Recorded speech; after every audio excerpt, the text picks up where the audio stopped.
বিশ্বনবীকে special surprise দেওয়ার জন্য আল্লাহ প্ল্যান করলেন। জিব্রাইল ডেকে বললেন, ও জিব্রাইল, আমার পেয়ারা নবীকে স্পেশাল সারপ্রাইজ দিব, কিন্তু এই সারপ্রাইজের গিফটটা তোমার হাত দিয়ে আমি দিতে চাই না, তুমি দিয়ে আসলে হবে না। আমার পেয়ারা নবীকে দুনিয়া থেকে টান দিয়ে আমার আরশের উপরে নিয়ে আসো। সাহিবুল মেরাজ, যেই নবীর মেরাজ হয়েছে আর কোন নবীর হয় নাই। এই মেরাজ করতে যে কত কাণ্ড, কত প্ল্যান প্রোগ্রাম আল্লাহর। টাইমের স্পিডকে আল্লাহ থামিয়ে দিলেন। মক্কা থেকে উঠিয়ে বিশ্বনবীকে এক মরুভূমিতে রাখা হলো রাতে। বললেন দোয়া করেন। দোয়া করে বিশ্বনবী বললেন, ভাই জিব্রাইল, এটা কোন জায়গা, কোথায় দোয়া করব? সাইয়েদনা জিব্রাইল বলেন, নবী, কিছুদিন পরে এই জায়গায় আপনি হিজরত করে আসবেন, এই জায়গার নাম ইয়াসরিব, মদিনা। দোয়া করলেন। আবার সেখান থেকে তুলে এক পাহাড়ে রাখা হলো। নবী দোয়া করেন। দোয়া করে নবী বললেন, এটা কোন পাহাড়? অন্ধকার, আমি তো কিছু চিনি না। সাইয়েদনা জিব্রাইল বললেন, নবী, এটা সাধারণ পাহাড় নয়, এই পাহাড়ের কথা আল্লাহ কোরআনে বলেছেন, এই পাহাড়ের কসম আল্লাহ কোরআনে খেয়েছেন। এই পাহাড়টা হলো আপনার ভাই মুসার পাহাড়, তুর পাহাড়। তুর পাহাড়ে তিনি দোয়া করলেন। কত কিছু করে বিশ্বনবীকে আল্লাহর আরশে নিয়ে যাওয়া হলো। সাহিবুল মেরাজ। বিশ্বনবী ছাড়া আর কোন নবীর কি এরকম মেরাজ হয়েছে? সবাই বলেন, হয়েছে? বিশ্বনবী মেরাজে গেলেন, মেরাজ থেকে ফিরে আসলেন। বিশ্বনবী বর্ণনা করলেন, আমি বাইতুল মাকদাস দেখেছি মাঝরাতে, লক্ষাধিক নবীকে নিয়ে নামাজের ইমামতি করেছি, 7 আকাশ দেখেছি, আল্লাহর আরশ দেখেছি, আল্লাহর সাথে কথা বলেছি, আবার ফজরের আগেই মক্কায় ফিরে এসেছি। সবাইকে খাইছি মুহাম্মদের মাথার তার ছিঁড়ে গেছে। নাউজুবিল্লাহ পড়ে। আবু জাহেল, উতবা, সাইবা সবাই মিলে একটা সুযোগ পেল। বললো, এতদিন আমরা আবু বকররে বুঝাইতে পারি না, আজকে মুহাম্মদ যে কথা বলে এটা বললে আবু বকররে আমাদের দলে নিয়ে আসা যাবে। সবাই সাইয়েদনা আবু বকরের কাছে যায়, যে বলে, আবু বকর, জানো নাকি তোমার নবী নতুন কথা আমদানি করেছে? কি বলেছে আমার নবী? তোমার নবী বলে মাঝরাতে বাইতুল মাকদাস গিয়েছে। বাইতুল মাকদাসে তখন দ্রুতগামী ঘোড়া দিয়ে ছুটলেও যেতে লাগে 15 দিন। অ্যাবাউট টার্ন কাম ব্যাক, ফিরে আসতে আরো 15 দিন। মোট কয়দিন? 1 মাস। যেতে আসতে 1 মাস। তোমার নবী মাঝরাতে নাকি বাইতুল মুকাদ্দাসে ইমামতি করছে, 7 আকাশ ঘুরেছে, আল্লাহর আরশ দেখেছে, আল্লাহর সাথে কথা বলেছে, আবার ভোর হওয়ার আগে নাকি মক্কার জমিনে ফিরে এসেছে। আবু বকর বললেন, আসলেই কি আমার নবী এই কথা কইছে? সবাই এক বাক্যে বলে, হ্যাঁ, তোমার নবী মুহাম্মদ এই কথা বলেছে। আবু বকর দ্ব্যর্থহীন কণ্ঠে ঘোষণা করে দিলেন, আমার নবী যদি এই কথা বলে থাকে, আমার নবী সত্য বলেছে। সত্য বলেছে, তিনি কখনো মিথ্যা বলতে পারে? বিশ্বনবী খুশি হয়ে গেলেন। সাইয়েদনা আবু বকরের জন্য দোয়া করে দিলেন আর বললেন, আবু বকর, আনতা লাস্তা আবু বকর ফাকাত, আজকে থেকে তুমি শুধু আবু বকর নও, আজকে থেকে তুমি আবু বকর সিদ্দিক। সিদ্দিক, সত্য গ্রহণে, সত্য প্রকাশে, সত্য মানার ক্ষেত্রে আপোষহীন, কোনো আপোষ নাই। চিল্লায় কোন ঠিক কিনা? সে আল্লাহ বললেন, ওয়াযকুর ফিল কিতাবি ইব্রাহিম ইন্নাহু কানা সিদ্দিকান নাবিয়্যা।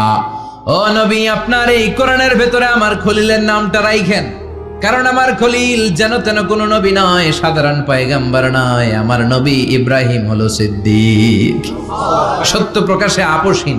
এজন্য আল্লাহ খুশি হয়ে ওনার একটা টাইটেল দিলেন, টাইটেলটা হলো খলিল। ওয়াত্তাখাযাল্লাহু ইব্রাহিমা, চিল্লায় বলেন, ওয়াত্তাখাযাল্লাহু ইব্রাহিমা, আমি ইব্রাহিমকে খলিল বানিয়েছি। খলিল মানে দোস্ত।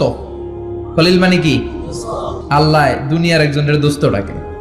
কি মজার ব্যাপার, কেমন লাগে তার কাছে শুনতে? সুবহানাল্লাহ কইবেন না? ওনারে বানাইলেন খলিল আর বিশ্বনবীরে বানাইলেন হাবিব। সুবহানাল্লাহ পড়েন। বাপ বেটা সব নিয়ে গেছে। সাইয়েদনা ইব্রাহিম হচ্ছেন বাবা আর বিশ্বনবী ছেলে। বিশ্বনবীর অনেক উপরের পুরুষ হচ্ছে সাইয়েদনা ইব্রাহিম। তো এটা পরদাদা না, বাবা না? বিশ্বনবী বলতেন, আনা দাওয়াতু আবি ইব্রাহিম, আমি নবীরে বেয়ানা সানাসি করো, আমি তো ইব্রাহিম আলাইহিস সালামের দোয়ার ফসল। সুবহানাল্লাহ পড়েন। এজন্য বাবা হলো খলিল, ছেলে হলো হাবিব।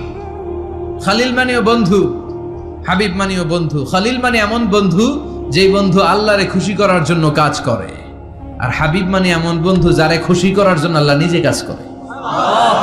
কার পাওয়ার বেশি? হাবিবের কয়েক ডিগ্রি বেশি। সুবহানাল্লাহ পড়েন। এরপর উনি হলেন সাহিবুস শাফা, শাফাতের মালিক।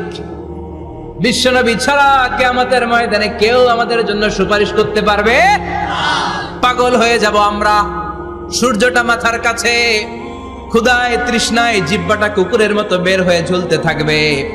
মাথার মগজগুলো গলে গলে নাকের ছিদ্র দিয়ে কানের ছিদ্র দিয়ে বেয়ে বেয়ে পড়তে থাকবে। বাবা ছেলের দেখলে দিবে দৌড়, বলবে চিনি না, ইয়া নাফসি আল্লাহ আমারে বাঁচাও, ঠিক কি না? পীর সাহেব মুরিদ রে বলবে চিনি না, মুরিদ পীর সাহেব রে বলবে চিনি না, ভাই ভাই রে চিনবে না। সব নবী আর সব উম্মতের একটাই জিকির, ইয়া নাফসি ইয়া নাফসি। নবীও জিকির করে ইয়া নাফসি, উম্মতও জিকির করে। সবাই সাইয়েদনা আদম রে ধরবে, সাইয়েদনা আদম বলবে আমি পারবো না। নূহের কাছে যাও, সাইয়েদনা নূহ বলবে পারবো না। ইব্রাহিমের কাছে যাও, সাইয়েদনা ইব্রাহিম বলবে পারবো না।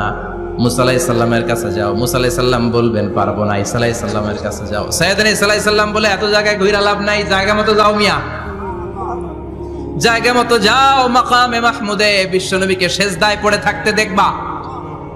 ওই নবী ছাড়া আজকের এই ভয়ঙ্কর আমাদের সবার বিপদের দিন, এই বিপদের দিনে আল্লাহর সামনে দাঁড়িয়ে কথা বলার মতো সাহস আজকে কারো নাই। বিশ্বনবী কাঁদতে থাকবেন, সেজদায় পড়ে কাঁদবেন। সবার জিকির ইয়া নাফসি ইয়া নাফসি, বিশ্বনবীর জিকির ইয়া উম্মতি। কাঁদতে কাঁদতে নবী আমার বেহুশ, সবাই বিশ্বনবীর চারদিকে দাঁড়িয়ে থাকবে গোল হয়ে। আমার নবী মাকামে মাহমুদে সেজদায় পড়ে থাকবে। বিশ্বনবীর কান্না দেখে আল্লাহর সহ্য হবে না। আল্লাহ বলবে না নবী ইরফা রাসাক, মাথা উঠান, আর সইতে পারি না। সাল তোতা, এবার চান, কি লাগবে আপনার সব দেব। ওয়াশফা তুশাফা, যার জন্য সুপারিশ করবেন তাকেই জান্নাত দিয়ে দেব। বিশ্বনবী বলেন লিকুল্লি নাবিয়িন দাওয়া মুস্তাজাবা, সব নবীর দুনিয়াতে একটা স্পেশাল দোয়া ছিল, এটাকে বলে দাওয়া মুস্তাজাবা। এই দোয়াটা করলেই কবুল করে নিয়েছে কে? সব নবীর ওই দোয়াটা দুনিয়াতেই করেছেন, শুধুমাত্র কেবলমাত্র বিশ্বনবী তার স্পেশাল দোয়াটা আজ পর্যন্ত এখন পর্যন্ত করে নাই। বিশ্বনবী বলেন ওয়া ইন্নী আখতাবিউ দাওয়াতি শাফাআতান লি উম্মতি ইয়াউমাল কিয়ামাহ, আমি আমার দোয়াটা, আমি আমার স্পেশাল সাপ্লিকেশনটা কিয়ামতের দিন কঠিন মুসিবতের কালে তোমরা যখন বিপদে পড়ে যাবা, আমার স্পেশাল দোয়াটা ওই দিন করে আমি তোমাদের সুপারিশ করে জান্নাতে পাঠায়া দেব। সাহিবুস শাফা, বিশ্বনবী ছাড়া কথা বলার মতো ক্ষমতা, স্পর্ধা, সাহস সেদিন কারো থাকবে না। চিৎকার করে বলেন ঠিক কি না? আবার উনি সাহিবুল কাউসার, উনি কাউসারের মালিক। আল্লাহ ওনাকে কাউসার দিবেন। অন্য নবীদেরও দিছে না? কথা বলেন, কাউসার দিয়েছে। কি মজার পানি, আহলা মিনাল আসাল, মধুর চাইতেও মিষ্টি। সুইটার দেন হানি, মধুর চাইতেও মিষ্টি। আব্রাদু মিনাস সালজ, বরফের চাইতেও ঠান্ডা। আবিয়াদু মিনাল লাবান, দুধের চাইতেও সাদা। এক ঢোক যে পান করবে আজীবনের জন্য তৃষ্ণা চলে যাবে।